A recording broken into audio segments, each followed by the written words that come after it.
ജില്ലാ പഞ്ചായത്ത് സ്ഥാനാർത്ഥി നിർണയത്തെ ചൊല്ലി എറണാകുളത്ത് കോൺഗ്രസിൽ തർക്കം. DCC പ്രസിഡന്റിനെതിരെ എ ഗ്രൂപ്പ് രംഗത്ത് വന്നു. കീഴ്മാട് ഡിവിഷൻ സ്ഥാനാർത്ഥിയെ ചൊല്ലിയാണ് തർക്കം.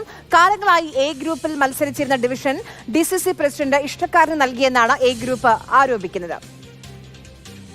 ഏകപക്ഷീയമായി തീരുമാനിച്ച കോർ കമ്മിറ്റിയും ജില്ലാ നേതൃത്വവും ചെയ്ത് തെറ്റാണ് എന്നുള്ളത് സത്യമാണ്.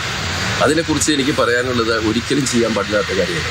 ഞങ്ങളെക്കാൾ ക്വാളിറ്റിയുള്ള അല്ലെങ്കിൽ ഞങ്ങളെക്കാൾ എന്താണ് ഇപ്പോൾ കൊടുത്ത സ്ഥാനാർത്ഥിക്ക് ഒരു വ്യത്യസ്തതയില്ല.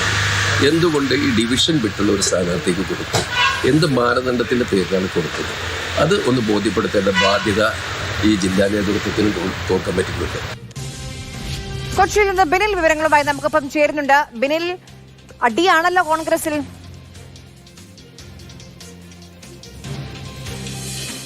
പല സ്ഥലങ്ങളിലും ഇത്തരത്തിൽ സ്ഥാനാർത്ഥി നിർണയം വരുമ്പോൾ എല്ലായിടത്തും ഉണ്ടാകുന്നത് പോലെയുള്ള അടികൾ കോൺഗ്രസിലും ഇപ്പോൾ തുടങ്ങിയിരിക്കുകയാണ്. പ്രത്യേകിച്ച് എറണാകുളത്ത് ജില്ലാ പഞ്ചായത്തിലെ സ്ഥാനാർത്ഥി നിർണയത്തിലാണ് ഈ ചില പ്രതിഷേധങ്ങളൊക്കെ ഉണ്ടായിരിക്കുന്നത്. പ്രത്യേകിച്ച് കീഴ്മാട് ഡിവിഷനിലെ സ്ഥാനാർത്ഥിയെ തീരുമാനിച്ചത് ഇന്നലെ വൈകിട്ടാണ്.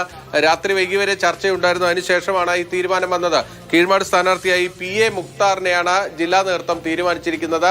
അതിനെതിരെ എ ഗ്രൂപ്പിന്റെ എതിർപ്പ് നേരത്തെ തന്നെ ഉണ്ടായിരുന്നു. കാരണം അവർ കാലങ്ങളായി കൈവശം വെച്ചിരുന്ന അല്ലെങ്കിൽ അവർ മത്സരിച്ചു വന്നിരുന്ന ആ ഡിവിഷനിൽ പുറത്തു നിന്ന് ഒരാളെ കൊണ്ടുവരുന്നു എന്നതാണ് എ ഗ്രൂപ്പിന്റെ അമർഷം. അവർ DCC പ്രസിഡന്റിനോട് ആ അമർഷമൊക്കെ വ്യക്തമാക്കുകയും അവർ തീരുമാനമെടുക്കുന്നതിന് മുമ്പ് തന്നെ അവർ ഇന്നലെ അവിടെ നിന്ന് മടങ്ങുകയും ചെയ്തു എന്നാണ് മനസ്സിലാക്കുന്നത് DCC ഓഫീസിൽ നിന്ന്. ഇപ്പോൾ പുതുതായി രംഗത്ത് വന്നിരിക്കുന്നത് ഇതുപോലെ തന്നെ ഈ സ്ഥാനാർത്ഥിത്വം പ്രതീക്ഷിച്ചിരുന്ന TH മുസ്തഫയുടെ സഹോദരനായ TH ജബ്ബാറാണ്. നേരത്തെ വാഴക്കുളം ഗ്രാമപഞ്ചായത്തിന്റെ പ്രസിഡന്റ് ഒക്കെ ആയിരുന്നു. DCCയുടെ ജനറൽ സെക്രട്ടറിയാണ്. അദ്ദേഹത്തിന്റെ പ്രതികരണമാണ് നമ്മൾ അല്പം മുമ്പ് കേട്ടത്. അദ്ദേഹവും ഇതിൽ പ്രതിഷേധത്തിലാണ്.